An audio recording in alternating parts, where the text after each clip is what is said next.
चंद्रयान-3 चांद को चूमने के लिए तैयार है। 14 जुलाई को उसे लॉन्च किया जाना है। 4 साल पहले अपने चंद्रयान-2 के साथ गए लैंडर विक्रम चांद को बस छूने ही वाला था, लेकिन वो हो न सका।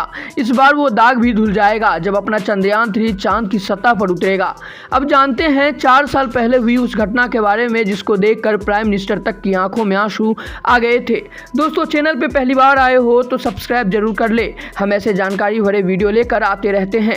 आधी रात बीत चुकी थी, लेकिन हिंदुस्तान में सांसें थाम कर करोड़ों आंखें टीवी या फिर मोबाइल स्क्रीन से चिपकी हुई थी। पूरा देश कामयाबी के लिए दुआएं कर रहा था। टीवी चैनल लाइव दिखा रहे थे, न्यूज़ वेबसाइट्स पल पल का अपडेट दे रही थी, सोशल मीडिया पर भी गजब का माहौल था। ये कोई हिंदुस्तान पाकिस्तान का क्रिकेट मैच नहीं था, ना ही किसी वर्ल्ड कप का फाइनल था। भारत इतिहास रचने वाला था। पहली बार चांद के दक्षिणी ध्रुव पर किसी देश का लैंडर कदम रखने वाला था। 47 दिनों में 3,84,000 किलोमीटर की दूरी तय करके अपना चंद्रयान चांद को बस चूमने वाला था। लैंडर विक्रम की सॉफ्ट लैंडिंग होने जा रही थी और उसी के भीतर था रोवर प्रज्ञान। तारीख थी 6 सितंबर 2019 की। बेंगलुरु में इसरो का मिशन कंट्रोल रूम वैज्ञानिक अपने कंट्रोल रूम में कंप्यूटर में लैंडर विक्रम की चाल पर नजरें गड़ाए हुए थे। सामने विशाल स्क्रीन पर विक्रम की ट्रेजेक्ट्री के ग्राफ और जरूरी डेटा दिख रहे हैं। कितनी रफ्तार है लैंडर विक्रम की, चांद की सतह से कितना दूर है, लैंडिंग में कितना वक्त लगेगा, इन रियल टाइम डेटा को टीवी चैनल लाइव दिखा रहे थे कमेंट्री के साथ। रात के 1:38 हो चुके थे। इसरो के मिशन कंट्रोल रूम में वैज्ञानिकों के चेहरे पर तनाव दिख रहा था। अचानक कंट्रोल रूम से तालियों की गड़गड़ाहट की गूंज आई। वहां मौजूद सभी के चेहरे चमक उठे। विक्रम की सॉफ्ट लैंडिंग की प्रक्रिया शुरू हो चुकी थी। इसी के साथ शुरू हो चुका था दहशत के उन 15 मिनट का काउंटडाउन, जिसके बारे में इसरो के तत्कालीन चीफ के सिवान पहले ही आगाह कर चुके थे। वो नाजुक 15 मिनट जो विक्रम के चांद की सतह पर उतरने के लिहाज से सबसे महत्वपूर्ण थे। टिक टिक टिक, एक एक पल, एक एक सेकंड रोमांच से भरा था। निगाहें विशाल स्क्रीन पर चल रही तस्वीरों और ग्राफ को निहार रही थी। लैंडर विक्रम का जब रफ ब्रेकिंग फेज शुरू हुआ तब उसकी रफ्तार 1680 मीटर प्रति सेकंड थी।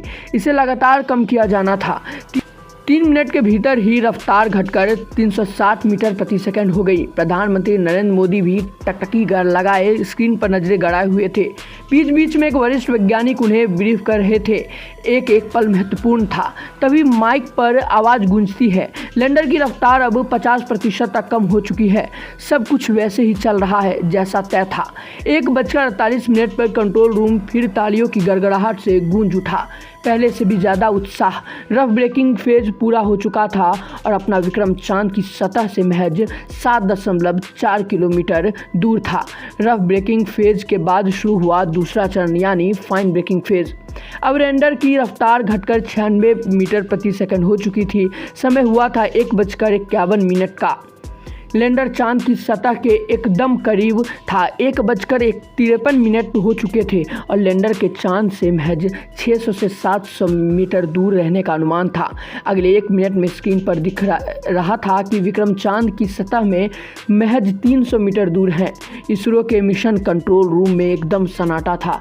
चेहरे पर तनाव बढ़ रहा था। कोई नाखून चबा रहा था तो कोई हाथों को मल रहा था। प्रधानमंत्री नरेंद्र मोदी भी तनाव में थे। गाल पर एक हथेली पर टिका हुआ था और निगाह टिकी हुई स्क्रीन पर। दूसरी तरफ देश भर में टीवी और मोबाइल स्क्रीन से चिपके लोगों में उत्साह बढ़ रही थी। अब कोई ऐलान होगा, आज तो मुट्ठी में आसमान होगा। कैमरा दिखा रहा है कि एक वैज्ञानिक पीएम मोदी को कुछ ब्रीफ करते दिख रहे हैं। तनाव चरम पर था। कुछ वैज्ञानिक कुर्सी पर बैठे बैठे चेहरे को दोनों हाथों से ढके हुए दिखने लगे। 1:57 हो चुके थे। तभी इसरो चीफ के सिवान अपनी सीट से उठते हैं। आगे बढ़कर वह कुछ वैज्ञानिकों से कुछ चर्चा करने लगते हैं। दहशत के 15 मिनट के ये आखिरी कुछ क्षण थे। तभी सिवान धीरे धीरे प्रधानमंत्री नरेंद्र मोदी की तरफ बढ़ते हैं। चेहरे पर तनाव साफ झलक रहा था। वह पीएम मोदी को कुछ बताते हैं और फिर से अपनी सीट की तरफ लौट जाते हैं। कुछ समझ में नहीं आ रहा है कि आखिर हुआ क्या है। तनाव और सन्नाटा के वे क्षण किसी अनहोनी की आशंका की तरफ इशारा कर रहे थे। माइक पर शिवन की आवाज़ गूंजती है। शायद ये उनका सबसे मुश्किल अनाउंसमेंट था। घोषणा ये कि लैंडर विक्रम जब चांद की सतह से 2.1 किलोमीटर की दूरी पर था, तब ग्राउंड स्टेशन से उसका संपर्क टूट गया। डेटा को एनालाइज किया जा रहा है। इसके साथ ही करोड़ों दिल बैठ गए। चांद को छूने की हसरत अधूरी रह गई। इतने पास जाकर भी हम चांद को नहीं छू पाए। तभी प्रधानमंत्री नरेंद्र मोदी वैज्ञानिकों के बीच पहुंचते हैं, उनका हौसला बढ़ाते हैं कि कोई छोटी उपलब्धि नहीं है जो आपने हासिल किया है। देश आप पर गर्व करता है। उतार चढ़ाव आते रहते हैं। प्रधानमंत्री ने वैज्ञानिकों से कहा, मेरी तरफ से आप लोगों को बहुत बधाई। आगे भी हमारी यात्रा जारी रहेगी।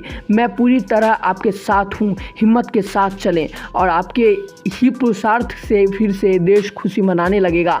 चंद्रयान 2 के लैंडर की क्रैश लैंडिंग से इसरो चीफ के शिवन सदमे में थे। वर्षों की मेहनत पूरी तरह कामयाब होते होते रह गई। सुबह पीएम मोदी दोबारा इसरो के कंट्रोल रूम पहुंचते हैं और निराश हो चुके वैज्ञानिकों में जोश भरते हैं कि रुकावटों से हमारा हौसला और मजबूत हुआ है।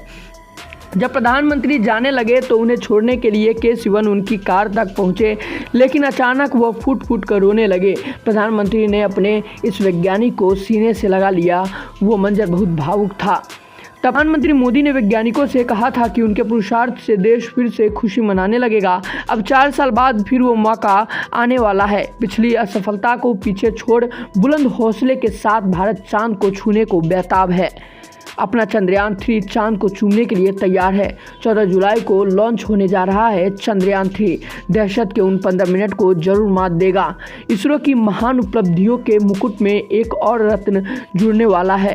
के शिवन की वो सिसकियों चांद को फतह करने की जिद बन गई और उस लड़खड़ाहट के बाद इसरो फिर चांद को मुट्ठी में करने को तैयार है।